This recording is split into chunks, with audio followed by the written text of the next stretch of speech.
Welcome to Entertaining the Idea, where we discuss our differing opinions on the creative process and the business of creating entertainment. I'm your host, John McStravick, and this is my partner. Hey, I'm Anthony Hudax. Hello, Anthony. Usually goes by Tony, so I will call you Tony. Yeah, I know. Except when I do like stand-up and stuff like that, I always go by Anthony. And I think it's because I have such terrible diction when I'm up on stage that like people would be like, oh, Tommy Hudax. And I'm like, nope, it's Tony. So I'm like, you know what? It's Anthony. Like, hey, I'm Anthony Hudax. So that's my thing. Yeah, luckily I have a one-syllable first name that can't get muffled too much because I do the same thing. I mumble a lot, but so I feel your pain.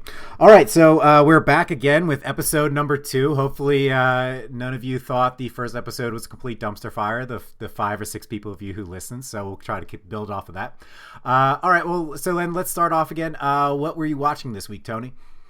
I happened to catch The Town, and the Ben Affleck movie that he stars in, he directed, and then had a heavy hand in writing.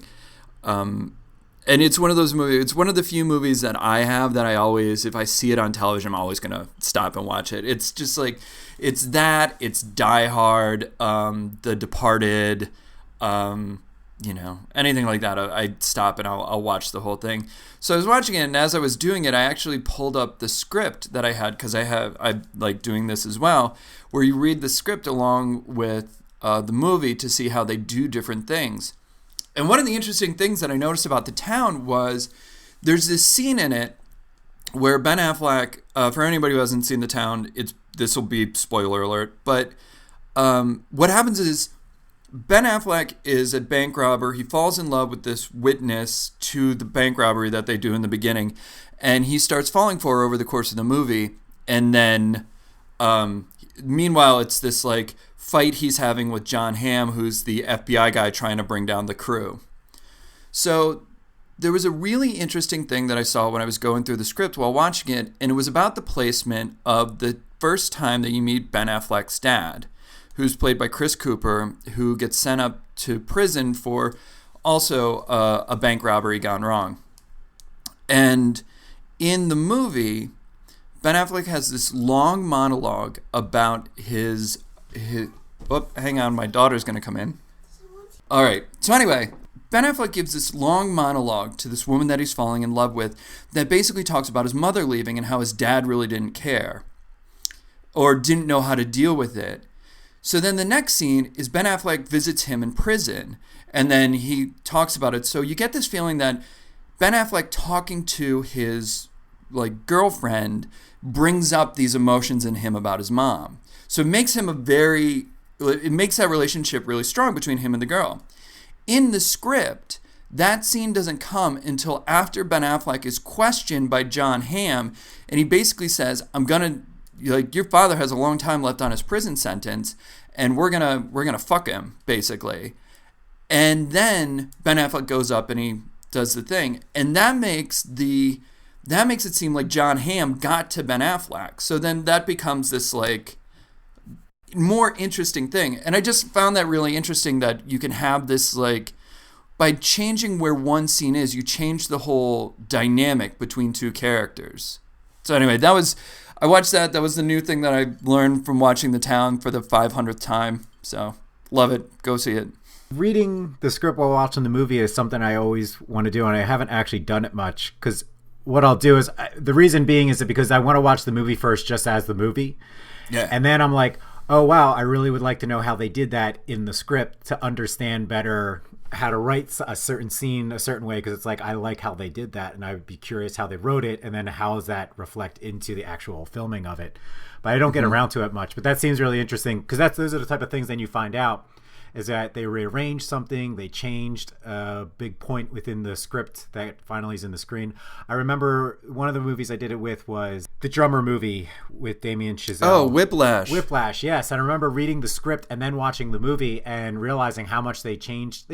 Not a whole lot, but enough of smaller aspects of the script were changed in the movie, and it made the movie not as strong as the script was.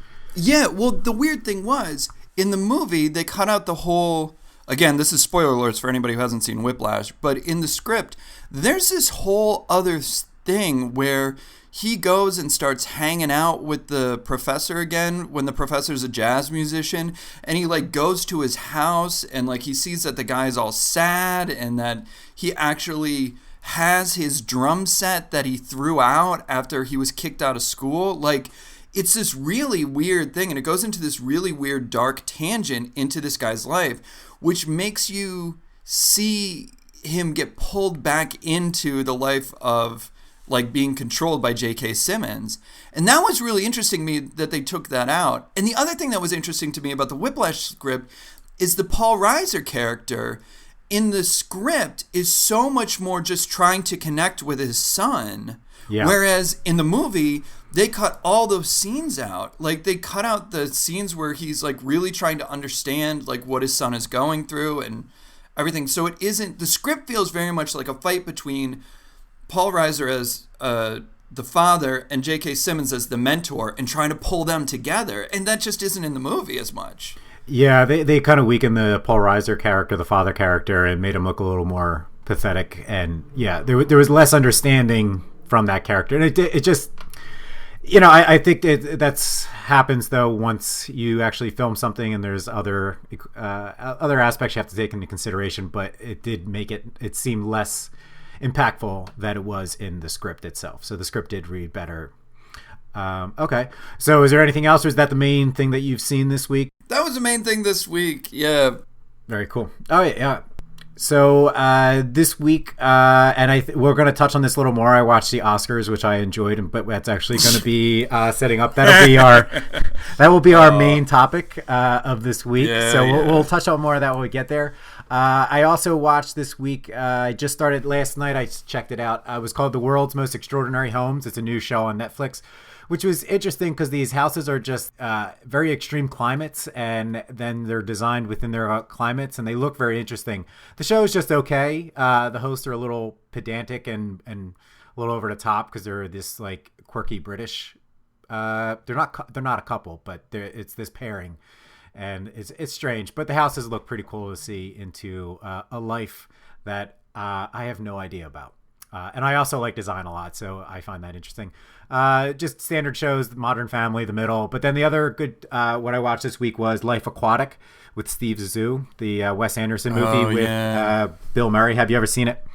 I have seen it, and that actually is one of my least favorite ones of his. But I know a lot of people like really fetishize that one and really love it, and a lot of that I think is the love of Bill Murray that a lot of people have. I definitely can see, the hipster side of people really clinging to that one.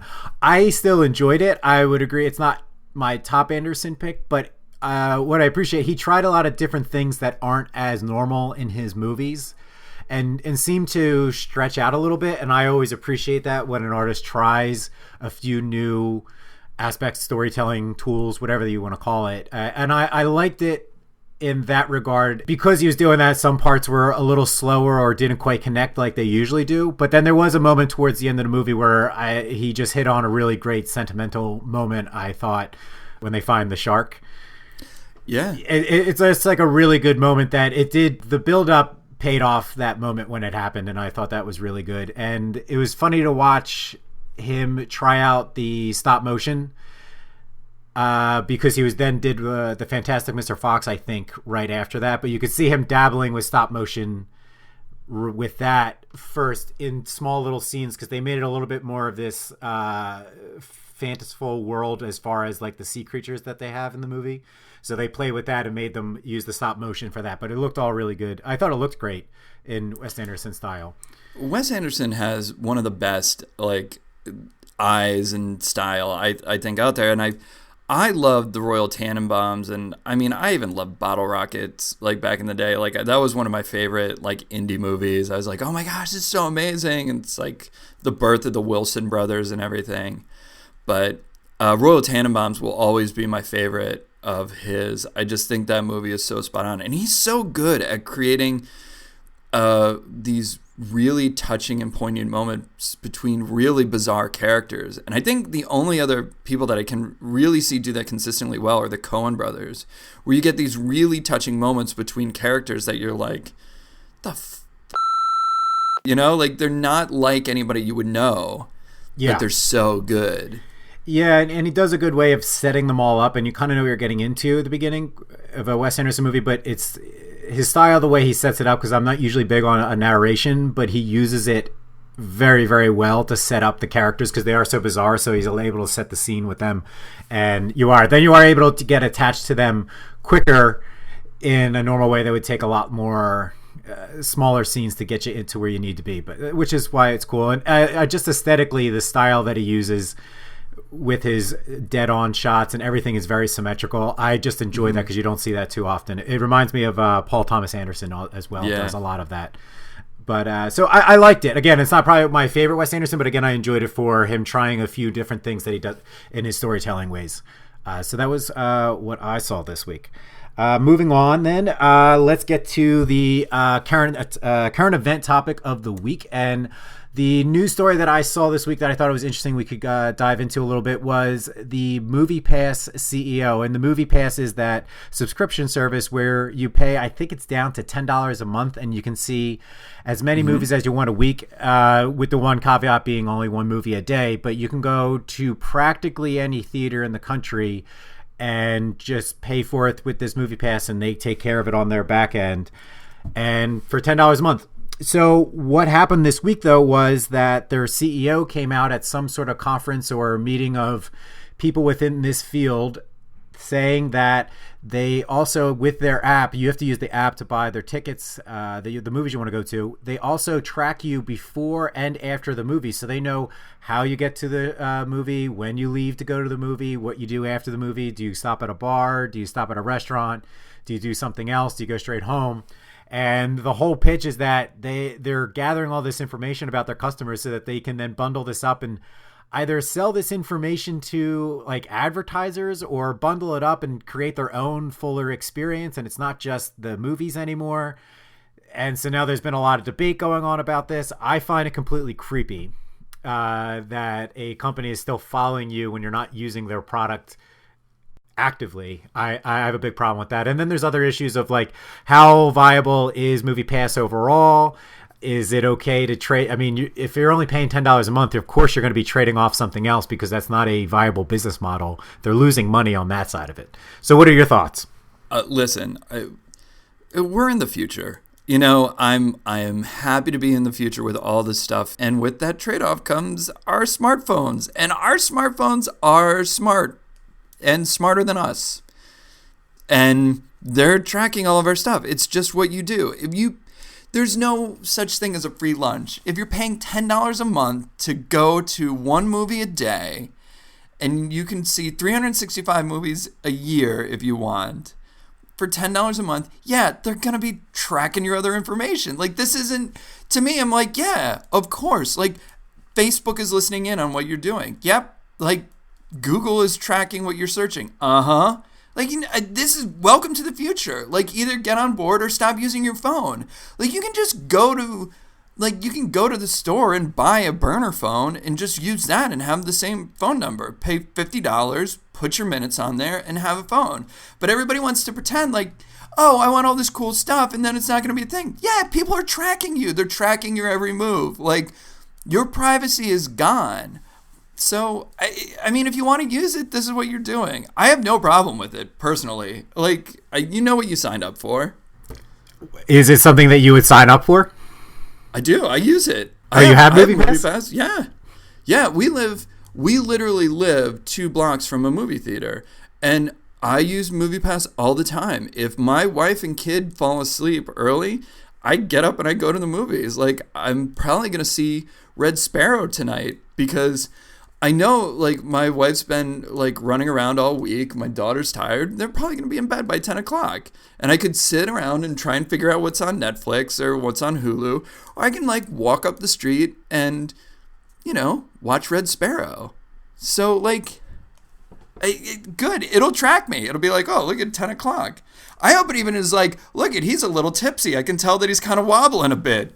It's like, you know, like, I don't care. Like, well, yeah. I personally, I don't like being tracked, and I am very selective of any service that I allow to have my information as best as possible. I know even with any safeguards that I try to take, I'm sure I'm still being monitored and tracked by companies in ways that I'm not even aware of what's happening.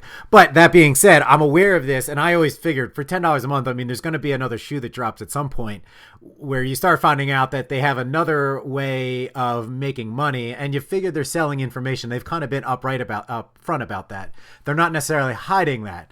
But this goes beyond that because that's not what is allowed with apps, and I think that they're circumventing things. The other part of it was supposedly he might have just been saying this, not actually happening yet, where it's like the future in which they hope they can do so that they can, again, there's also talks again. It's so what are they going to do with this information? Are they going to just sell it to other people? Or are they going to bundle it themselves to then make a whole experience out of it? Where like if you go to this theater, say you go to your movie theater down the street, but you're going to be on a date with your wife. So then you go, well, we can have dinner and have a reservation already made. And we sit down and we already had the food coming out by the time we sit down because you ordered ahead of time.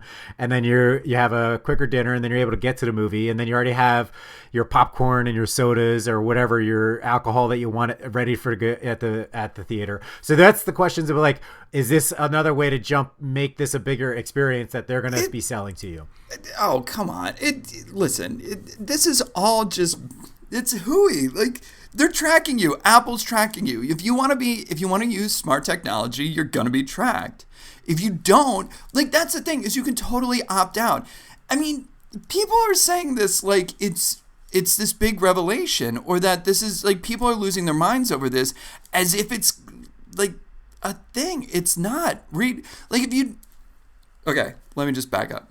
If you don't want to be a part of this, read your terms of service, which will probably lay out what they're doing, whether they're going to track before, after, during, whether it's on, whether it's off. And if you don't want to be a part, don't use a smartphone. Like, yeah, it's not. That's why I don't use it. It's not rocket science. I've questioned about using it because I have a few of my friends started using the MoviePass and like, oh, have you gotten it yet? I was like, no, I haven't gotten it yet. But I always felt like it feels wrong on a couple of levels because it's like $10 a month to see as many movies as you want. It seems like that's too good to be true, and it ends up it's going to be too good to be true. Like they're going to be tracking you, and I don't like those I don't like that. So that's what my choice is, to not use it then. And okay, I don't think I will do it. I don't think I will do it. Let me posit this question to you. Okay, if someone said to you, like, average cost of a movie ticket out here in Los Angeles is probably about $17, right? Right. Okay, $10 a month. So if somebody said, hey, I'll give you $7 for you to tell me where you've been for the last couple hours, would you be like, yeah? No.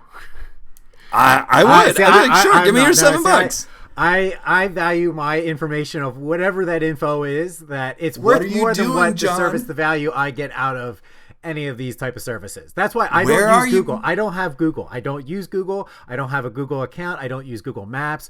I don't type into Google. I use a different search engine. What do you use? DuckDuckGo? I do use DuckDuckGo. I barely go on Facebook. I mean, I have an account, but I don't post things to Facebook. Are you on the deep web? I've had a Tor browser installed before, but everything breaks. That breaks the internet, though. So there is a level where I got to accept some liability of just using the open internet. I think you should go back to writing letters to people. I should email. Yeah, exactly. I'll just print up pictures and hand them out to people. Yeah. I mean, look, I send postcards. I don't care if people read my stuff. I get that there's a bigger, like, national security issue. Like, if the government was doing that without your knowledge, or when the government does that without your knowledge, I'm completely against that. When you have an app that you're paying money for, that obviously that's what they're doing, it's your choice. It's your choice. You know what's going on. And if you pretend that you don't, you're just pretending to be ignorant so that you can get something for free.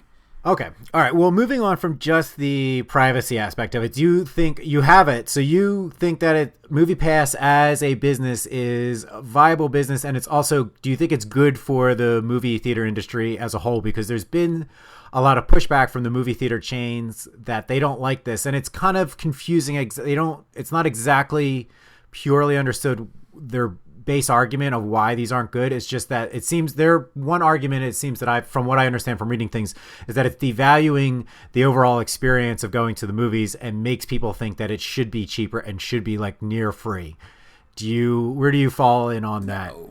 Listen, that to me is it's when you're, say to your girlfriend, oh, you're the prettiest without like, and then you don't look at any other girls or you don't find any other person attractive. They are an industry that makes money by getting people in the door. What MoviePass does is when you sign up or when you go in and click that you're at a movie, it loads the amount of the ticket onto your card and then you swipe it. The movie theater is getting paid the ticket price, and then you're going to the concession stand. What the movie theaters don't want is they don't want movie studios to start raising their prices because they're like, you're not incurring any of the cost. So what they don't want is for their overhead to go up. So they're pretending that they don't like this. The specialness of going to the movie theater, like, are we back in the age of concierges? Like, there's 16-year-old kids who are high as giving me a ticket. There's nothing special about going to the movie theater. I had literally somebody the other day who was like 10 o'clock at night going to the movies, and the kid was stoned out of his and he's just like trying to handle my order, which was just a soda and popcorn. Specialness of the movie theater, please. I had to push back against this. I had to push back against that because I mean, I could just be a naive romantic or something, but there's something about going to the movies for me that is exciting. I am more particular about what movies I choose to go watch in the theater. I won't just go see anything. I like what I'm going to be spending my $17 on better be something that I'm pretty darn sure I'm going to like and enjoy, which I'd say 90% of the time I have a pretty good batting average when I go to the movies that I like a movie they end up seeing. And there has been different years where I've gone more often than other years. And those are the years where I start to sometimes see movies. It was just okay. But I still going to the movies. Like, there's a different environment of it because I get to just sit there and take in the whole movie. I'm not interrupted by my cell phone. I don't have the urge or the itch to look over and check a phone or a message that comes in while I'm like sitting in front of my TV. It's completely 100% focus on the story that's in front of me on the screen. And particularly then when you go on like a opening weekend of a bigger movie, like there's just a buzz and a vibe that adds to the whole experience of it. For sure. I can understand a little bit. I do think it's a false argument though about what the movie theaters are trying to say, that the MoviePass necessarily devalues that experience, because is it a zero-sum game sort of in the sense that they just have to compete. Like, they have other things they're competing against nowadays, be it TVs and streaming services and video games and whatever else. So they have to actually just up their game. My other worry though then is that they get too gimmicky and it takes away from the essence of actually going to the movies, which is just focusing on one thing in front of you. Yeah, it's dumb. Like, they're just saying that so that they're saying that so that the movie studios like think that they're falling in line. There's no way that any business is sitting around saying, oh, you know what we want? Less people coming through the door because it's more special for them. Like, what are they, Maseratis? Like, nobody cares. You want more people through the door, or else you would have like sommeliers of movies that are telling you exactly what your experience should be. I was listening to another podcast that was talking about this a little bit too, and they brought up the point that there's a certain class of those MoviePass people who literally do go every single day to the movie theater. And their point was, well, most likely they're going to like some afternoon show, if that's that type of person, or some other random time that the theaters are mostly empty anyway, so they're getting butts in the seat, period. And out of those 365 days, I'm sure they're buying more popcorn and soda than that normally would be purchased because there's actually a butt in the seat rather than nobody there at all. So, and that's traditionally from what they say is where the movie theaters make most of their money, is from the concessions and other extras, not the actual ticket itself. Right. Well, they have to split the ticket with the studio. I think, what is it, like 70-30 or something, or 80-20? It's something crazy where they're splitting the ticket price. So, or they have it up until the movie is paid off or whatever, the print is paid or whatever. There's one thing I hate, and that's posturing. I hate it when people are like standing around, like posturing, like, oh, we're just trying. No, you're not. You just want people in the theater. That's all you care about. You want people in the theater. And you can't turn around and complain that you have to compete against Netflix and Hulu and people staying at home and bigger TVs, and then turn around and be like, well, the movie experience should be something so much better. It's garbage. It's garbage. They're making garbage arguments. Well, we'll leave it at that. All right. I'm sure this will continue to come up. MoviePass doesn't seem like it's going away. I don't know if they'll be able to stay at $10 a month, honestly. I don't think they will. Then let's move on to the main topic of the day, and we mentioned it briefly at the top of the show, and that is the Oscars. So the Oscars were just aired recently, and it was the normal fanfare that you get for the Oscars coming up, and the Hollywood hype machine gets rolling. But what I want to talk about, though, is how it has become kind of a punching bag, though, the Oscars, in addition to the other major legacy award shows. But the Oscars is the top of the top. This is the alpha dog of award shows. And how like I said, it's become the punching bag. It's become the place where everybody sends all their anger and resentment towards whatever, actually, not just Hollywood, just whatever their little picadillo is. It seems like the Oscars becomes that whipping dog for their specific issue. And I have a problem with that, and I'm always frustrated by it because the Oscars has evolved into becoming a slave to many masters, and nobody ever seems happy about it now at the end of the day. And I don't understand why people put so much onto the Oscars when in the end it's a celebration of movies. Regardless of there's many aspects of it, and we can get into that. One of the common complaints would be, how can you have a competitive show about subjective art? I totally disagree with that sentiment, and I don't understand why people get so angry about the fact that we make movies compete against each other on award shows. I think it's fine because in the end, it's bringing attention to movies itself. It's a celebration of movies. Let's enjoy the art of making movies. So where do you stand on Oscars? I'm with you on that. I think that it's definitely, if you looked at it purely as a celebration of movies and a way to recognize films that are doing something that is extraordinary or performances that are extraordinary or anything like that, I totally get it. But again, like I was just saying about posturing, so much of the Oscars has always been about posturing. Like, it's when you give Denzel Washington an Oscar for Training Day. Not that he wasn't great in Training Day. Not that Training Day wasn't a great movie. Like, not that watching Denzel Washington play a villain wasn't great to see. But, like, really, that was the award that you would give him an Oscar for? It's obviously done to then make up for the fact that you overlooked so many other awards that he should have gotten an Oscar for. Pan's Labyrinth, which was brilliant. Like, there's maybe like 5 movies I've cried at my entire life, and Pan's Labyrinth was brutal, and I cried at that movie. Like, such a great movie. And then, like, Grinding Nemo, that's the one that's going to take the award for Best Picture. Like, these are makeup awards. And if you could reset it and you could have it so that we're going to start right now and we're going to be like, who actually deserves to be recognized as the best this year's Richard Deakins he wins for Blade Runner after being denied so many times. You can't tell me Blade Runner was his best work.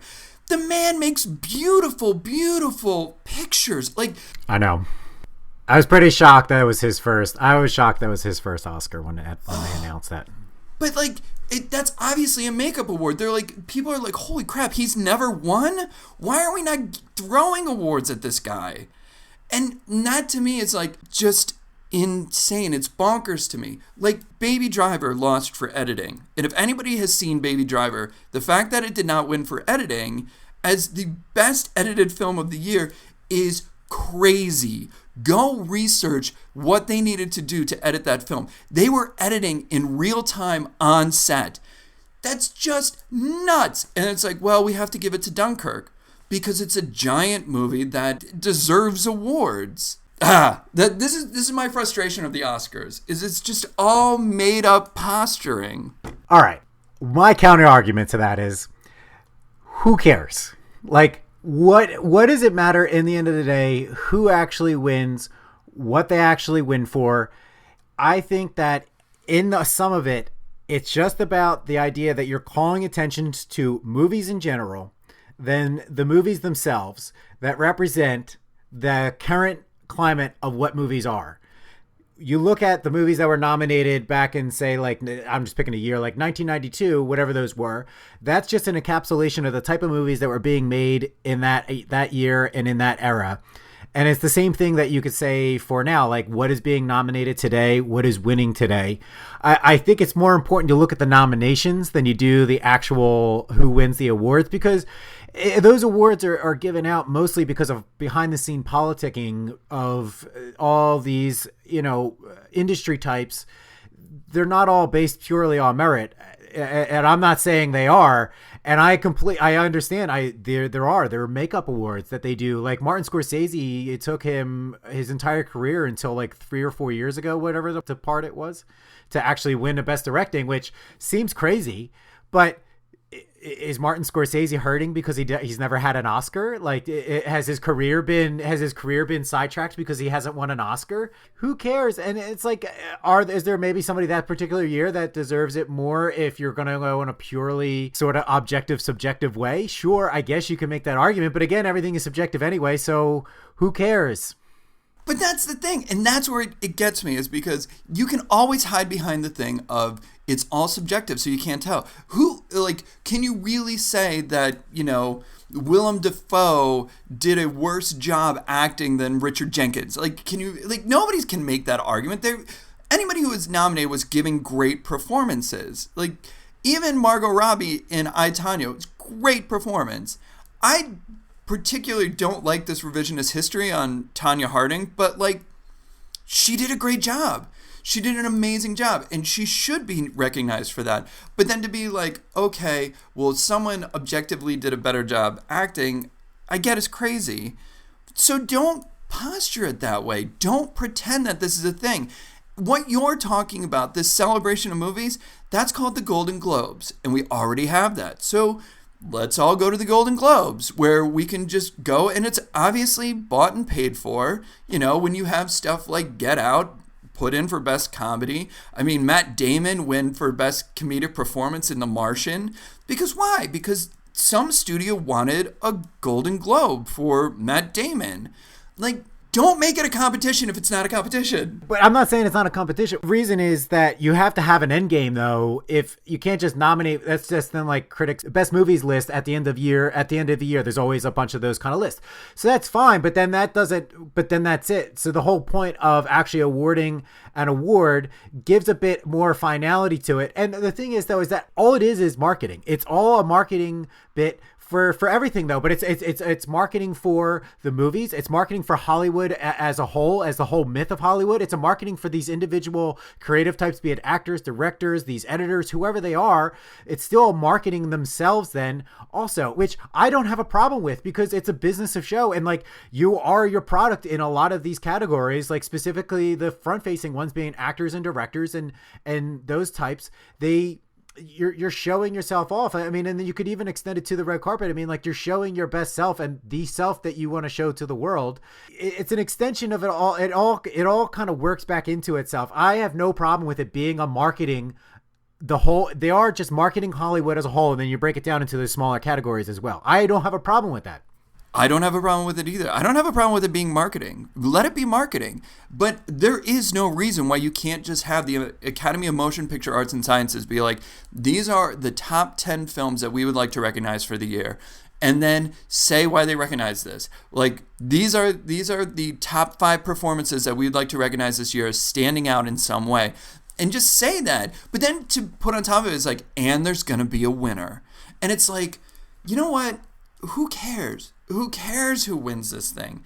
And then everybody gets up there and makes their speeches, and I'm just like, look, my opinion on this is why I will never win an Academy Award, because I'm sure, like, if I ever got close to winning an Academy Award, because I'm that amazing, if I ever got close, somebody would bring up this podcast and be like, he doesn't even believe in awards. And it would be, like, all political. If I ever were in a position to have won an Academy Award, I would make it a point to not accept the award on my behalf, but I would point out what was extraordinary about all the other nominees, because that to me is what the truest thing of the award is just to be like, look, all these people are great. It's kind of BS to give it to one person when you're not going to really find something that is arguably better about one performance over another. And occasionally you do have that. Occasionally you just have like performances that are just so far and away beyond what everybody was expecting or beyond what anybody was doing that they really warrant like a consideration. I think what Jordan Peele did with the horror genre with Get Out, not that it doesn't have a tradition in horror genre to have social commentary, but he made a very smart, very socially commentary film, and I think he did an amazing job. And I don't believe he was going out to make an Oscar-winning film. I think he was going out to make a really good horror movie, and I think it rises to that level. But beyond all that, my biggest thing, and why I probably have the biggest chip on my shoulder, is that comedies are never recognized by the Academy Award for the extreme hard road it is to make one of those and make one of them really well. And it's always the same type of dramas that win year after year, when I fully believe you can tell more truth in comedy than you can in drama. I agree with that, and I do think comedy gets the short shrift, specifically when you get to the bigger categories of best actor or best drama or the best picture. But it feels like it is changing a bit, the tide, because of the recent moves they're making within the Academy to broaden their base, broaden the amount of members they have in it, also diversify and bring in new voices. I mean, you know, even 5, maybe even 3 years ago, Get Out would never have been nominated for a Best Picture, barely maybe nominated for Best Screenplay, let alone win it. So I think you could see a bit of a changing tide within the voting and what type of movies and what type of shows get nominated, what type of people get nominated. So that is why I think, though, again, it is a bit of a snapshot of the environment within movies at that point and what is considered respectable. And I think that's broadening out now. Now, one of the things I wanted to talk about is also, so with these winners, though, who get up on stage, what do you think about that being a platform to pitch a certain message that means something to that person winning award? Do you think that's a proper thing to do? Do you think it's an improper thing to do? Should they just focus on just accepting the award and saying thank you? Or do you think it is a moment where they have a platform to raise awareness for something they believe in? Yeah, if you're a celebrity and you have a microphone, use the microphone for what you want to do. I never understood this, like getting down on celebrities for speaking out against causes against certain things or whatever. You have celebrity. People are listening to you. You can command millions of people to come to the movie theater and watch you, or, you know. So yeah, use it for whatever you would like to do. I mean, Harry Belafonte. I mean, like, that guy, like, a masterclass in how to be a social activist and a star. I really think that, you know, you should do that. I don't think that you have an obligation to do it, but I think if you want to, you should definitely do it. Well, how about that flip side? Because then it also seems there's always a lot of pushback against now people who don't say something in their speech about whatever is a bit of the groundswell in a movement. And example is I was watching the Oscars and I saw on Twitter that it was like after the third award, because the first two are like, one was an acting, one was a short or a musical or something, documentary, I don't know, whatever. There was like 3 that went up there, and they said, somebody's like, oh, well, 3 out of 3, no mention of women's rights or the women's movement. It's like not going well so far. It's like, I don't think that anybody should have to say anything. And like, part of the other commentary on the Oscars overall, it happens every year, and specifically this year, is how much of the movement of the moment is being talked about and being brought up, and is there like, what is the voice of this Oscars so far? And it seems that if there's no message, like I remember reading something on Vulture, somebody saying like the Oscars were a mess, but they eventually found their message. And it's like, why does it have to have a message? Why does there have to be a constant theme? And it seems like, because there was different people with different things. Some people were talking about diversity as far as, racial diversity, and other people were talking about, the women's movement and the sexual harassment issues that are one of the big issues within the entertainment industry. And it's like, there's a lot of different ways people have certain causes they're going after. They don't all have to, it doesn't have to be this one coherent theme where everybody's on the same page. Like, sometimes it happens and that's great, but other times it doesn't. But I hate that feeling that these have to stand for something. The Oscars have to stand for something. Like, I just don't, it just feels like, again, it's pushing on your agenda onto something that doesn't have to have an agenda. I agree. I 100%. Like, I think Jimmy Kimmel actually did a really good job of setting the tone at the beginning, where he basically leaned into the 90th anniversary of the Oscars. And I will always watch the Oscars opening monologue. I think that is always very interesting, and that does set the tone for the whole thing. And basically, Kimmel set the tone of like, this is about the 90th anniversary of the Oscars, and that's what this is going to be about. And he made a couple like Me Too jokes, but like nothing that was too harsh. But he also set the groundwork that if this is a moment that if that wants to be part of it, that it can be. He didn't shy away from either the racial diversity or the women's movement at all in his monologue. And I was pretty surprised when he directly went head on into like the Harvey Weinstein controversy. He brought it up. But the point being is, again, I think you're right though. The monologue does set the tone, and I feel like he set the tone that it didn't have to be that, but I think he allowed, if that's part of what it needs to be spoken about, then that's fine. But it also doesn't, I think he had a great balance of, like you said, though, it's also about the 90th awards and celebrating the movies here that have been nominated.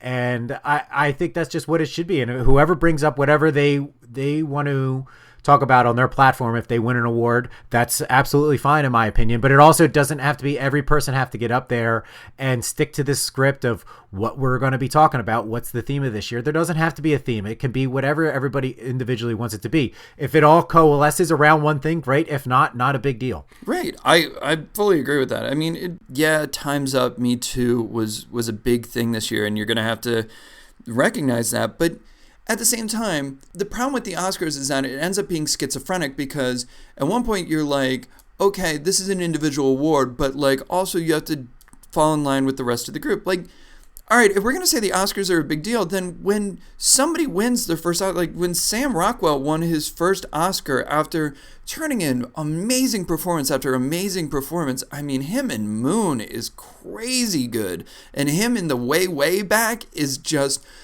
like, it's great. Like, he's just a great, phenomenal actor, has been doing phenomenal work, and he finally gets recognized. And to be like, okay, Sam, you should say something about the Me Too movement and not express how grateful you are to like receive the award, I think is just like looking for something to complain about. If he wants to talk about Me Too, great, he should. If he wants to talk about Time's Up, great, he should. If he wants to talk about the ongoing water crisis in Flint, Michigan, great, he should. But if he also wants to recognize his acting coach for 20 years, who's really helped him attain the level that he has, I think that's wonderful, and I think he should do it. Then that's some other things that people complain about, though, is that they say like the Oscars feel schizophrenic. I don't have a problem with that. They're a little bit all over the place, but they like Jimmy Kimmel is very good. He kept things moving along. He kept things light. I don't have a problem with that. And people complain all the time also about the length of the Oscars. I have absolutely zero problem with the length of the Oscars. They run 4 hours. They run 4 hours. I don't care. Again, we're celebrating the movie, the industry, and just making movies. So like, why would I care if it's 4 hours of celebrating movies and all the different small aspects of it? I enjoy that, but everybody seems to complain about that. And in another article I read on Vulture about somebody saying that opinion that he thinks they should be long or longer, and that the people complaining about them is is misguided. And then also the problem is that Oscars perpetuates that by always trying to make a joke about it, where they should just embrace it. Be like, hey, buckle in, folks. We're along for this ride right now, but it's going to be a great time. I think, and I agree with that idea that they should just embrace it, because they're never going to be a short show. There's a lot of awards are given out. There's the speech times, and there's also then the musical acts of the, you know, the nominated musical scores that are there.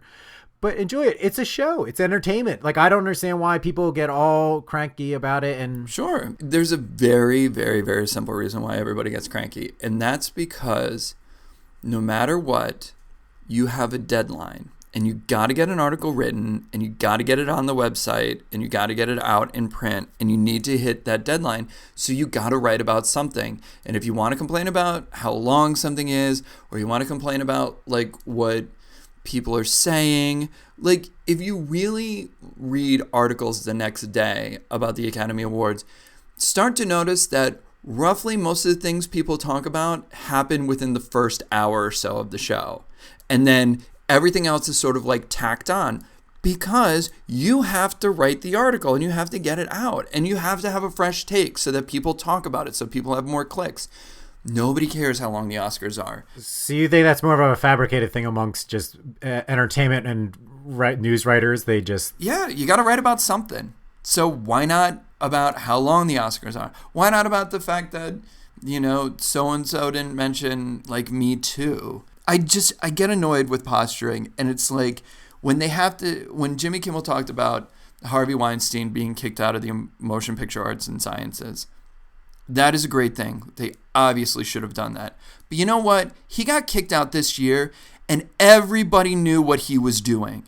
Everybody knew what he was doing. And to, like, turn around and clap your hands and be like, oh, hey, they kicked him out. Yeah, they kicked him out after it became okay to kick him out.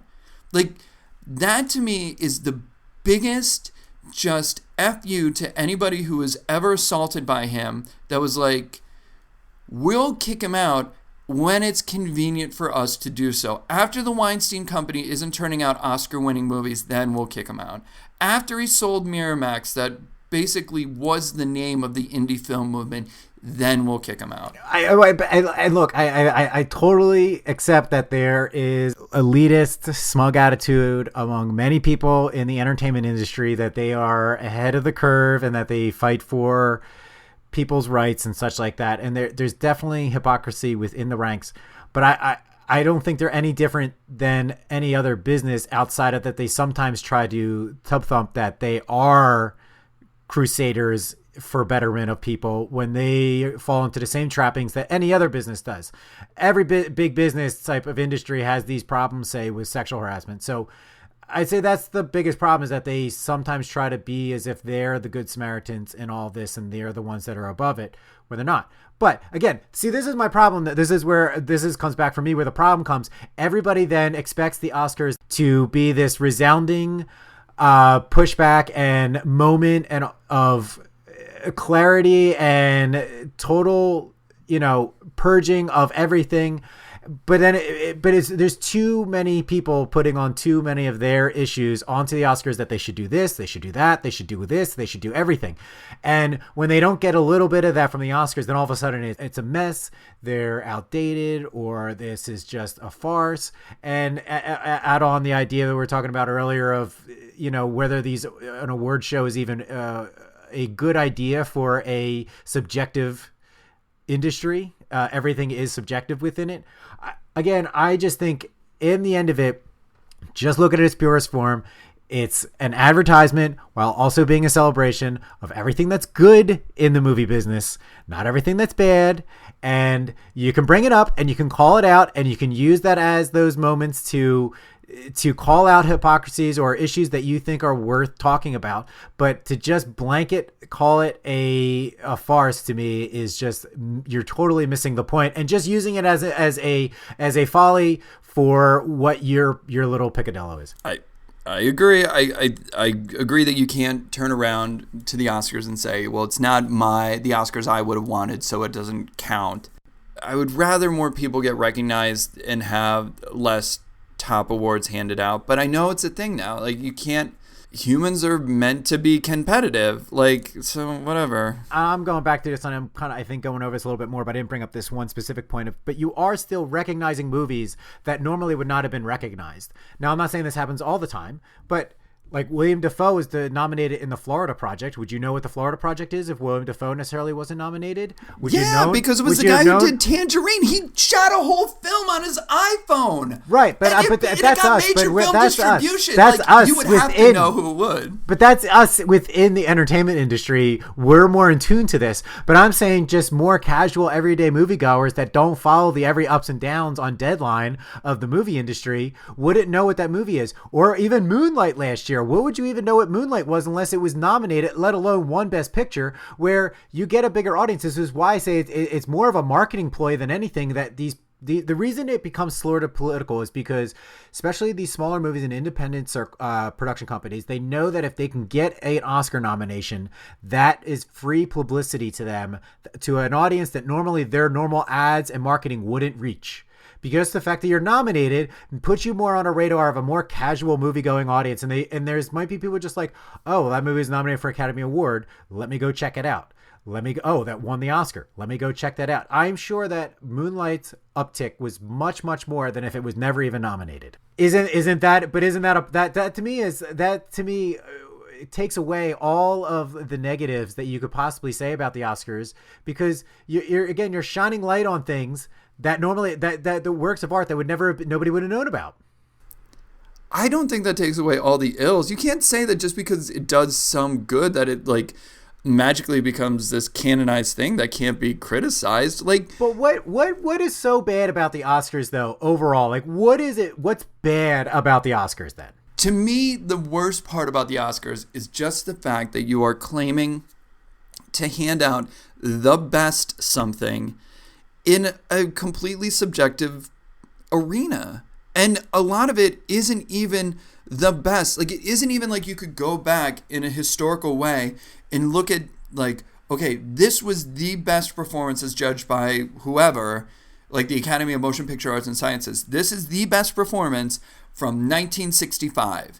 And you can be like, okay, let's see what they were looking at. When it's like, you can look at something and it's like, no, that was clearly not the best performance. That was something that was a makeup award because they never gave like an award to this person before. And that's the type of stuff that just makes it so that they're... But look at the movies that won. Like, I wrote this in a blog article that an example of what I'm trying to say is that shining light on a movie that I normally would not have known about is Amadeus. It was in the year that I was born, so I was always checking out what one in the year I was born. Amadeus. Like, what is Amadeus? It ends up being, it's a movie about Mozart and aristocracy and classical music that is not a movie that I normally would have been like, yeah, that's cool. Like, let's go check that out. But since it won the Academy Award, I was like, okay, I'll watch it. It ends up being one of my most favorite movies I've ever seen. So my point is that allows me to go back and see what was good that year. But here's the other thing. I'm actually looking up. That was the 56th Academy Awards. So, okay, so it might have been in 1985. Would have been the 57th. Because it would have been the year that it was done. Amadeus, and then F. Murray Abraham won for Best Actor. But I want to know who else was nominated in that year. Because that would be interesting to me. It's like, yes, I agree. Shining the light on who was nominated and shining a light on those pictures that do deserve recognition, I totally get. I think that is the best part of the awards. I think if it was just literally like a top 10 list of movies and then top 5 from each of the other major categories, I think that to me is all the Academy Award needs to be. I think it overstretches when it hands out the best. But hold on. I do want to say though, because even though they win, like you declare somebody's best at something in whatever category, this is just a consensus. Like there's no, it's not a final arbiter. It's not of what is actually the best that year. It is a consensus. Except they say the best. The best movie, the best. But everybody understand, like, it's still a subjective art that, like, they might declare that the best, but nobody's actually saying that's it. Like, forget every other movie that year. Again, it's just it's to me the final culmination of a year of, that's the consensus one. Like, let's give them an award and recognize them. This is what we think represents the best of this year. But again, it's still subjective. So if you're going to put on that, like, does that take away? So Saving Private Ryan in 1997 lost to Shakespeare in Love. Shakespeare in Love ended up winning Best Picture, which most people say was probably pretty much a dumb move. Like, Saving Private Ryan probably should have won it. But again, there's politicking behind it, behind the scenes, that pushed it over the top. But who's to say what all of a sudden now Saving Private Ryan's not a good movie? Like, everybody just forgets about Saving Private Ryan. I think more people probably remember Saving Private Ryan than Shakespeare in Love. So do they always get it right? No. And does it take away from what other movies have done that year? No, but they were still nominated. And if you're handing out awards and it's not based off of a mathematical point system, yeah, you can make mistakes in that. But who cares? I mean, does it really make a difference? Like, I've learned to not be offended by the fact that Saving Private Ryan didn't win Best Picture over Shakespeare in Love. Like, I still love Saving Private Ryan. Shakespeare in Love is just an okay movie in my opinion. But so what? Like, life moves on. Again, though, but that year it was still celebrating those movies.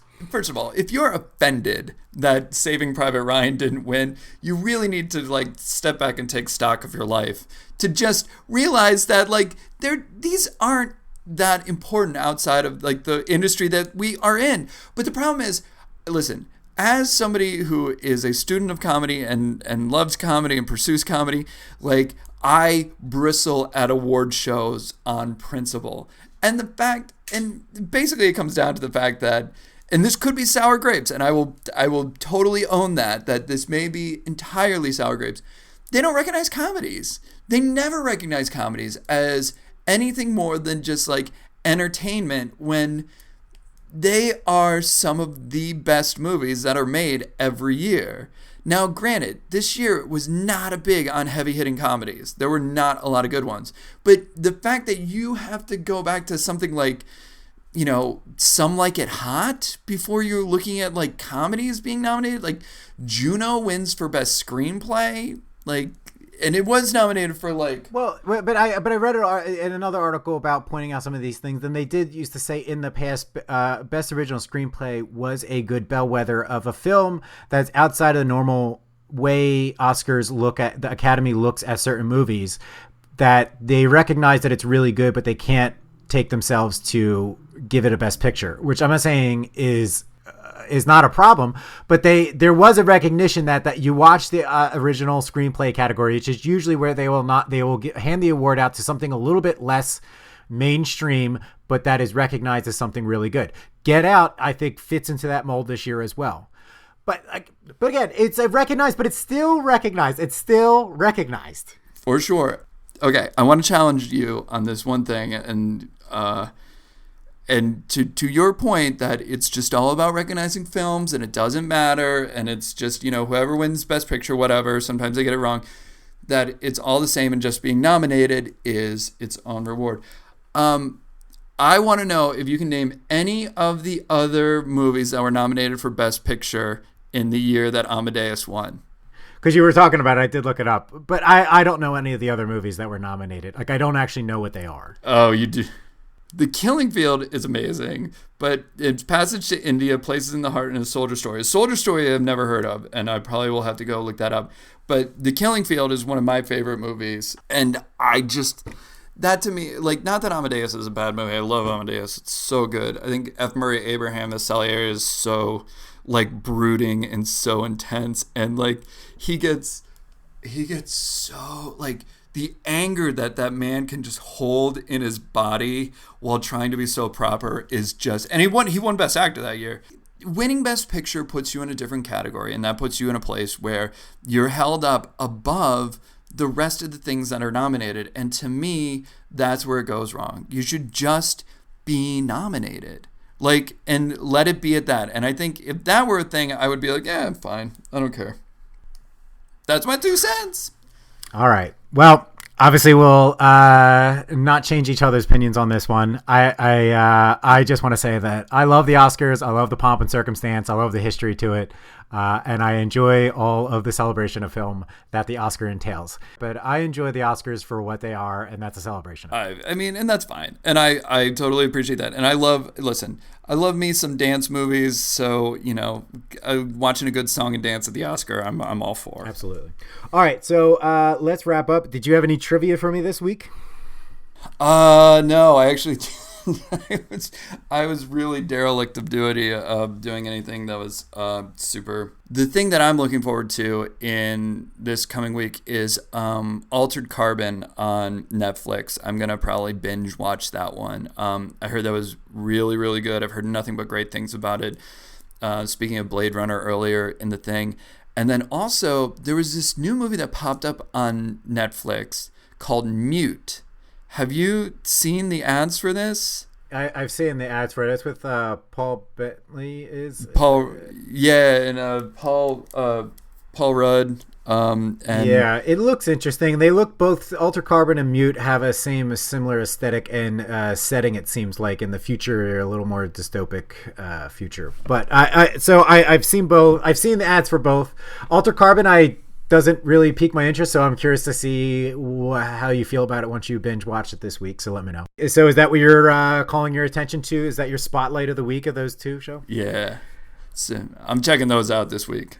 That's good. I was trying to just think of something. I'd say my spotlight of the week is this app that I use called Toggle, and it is a time tracking app. And so I've been time tracking what my different activities of the week, but mostly with just like the creative stuff that I'm doing, either be it I'm writing a script, if I'm writing like a blog article, if I'm editing some sort of video, if I'm recording this podcast right now, I'm tracking that time. So I found time tracking to be very helpful with helping me focus more than anything. Like I don't actually look too much at the stats at the end of the day. It actually, when I click the button that says I'm doing said project, said task, I find myself focusing in more and being less allowed my ADD to pull me around and drift away from that. So I found it very helpful in that aspect of just being able to focus in more on exactly the task of what at the moment, so that has been something very good with me. Okay. How much is that app? It's free. Oh, so where do you think they're selling your information? I don't think they're selling the information. Touche. Touche, my friend. So, well, if they know that I am editing a podcast, recording a podcast, writing a script, writing a blog article, sure, go for it. Go ahead and sell me ads if you want to. It seems it's more one of those upsell type of aspects where they, it's free for like, up to, because I think it's more for like businesses that use it to track a team's activities and such. So there's all these upsells so you can have like team members and extra features. So they do just a more basic set of features for the free version. So I don't know if they're tracking and using info as much because there's not really honestly much info to grab. But touche, my friend, touche. All right, let's wrap this up. And where can everybody check you out, though? Twitter's, Facebook, Instagram. Do you have any of those? Oh, yeah. At Anthony Hudax on Instagram, at Anthony Hudax Twitter, at Anthony Hudax Facebook. Just Anthony Hudax, Hudacs. All right, perfect. And I'm at JStravs. That's JSTRAVS on Twitter. I think that might be my Instagram handle, but I'm more on Twitter than anything. You can also check out my blog at medium.com/creative-differences. So if that's it, I will talk to you next week, man. All right, next week. Later, bud.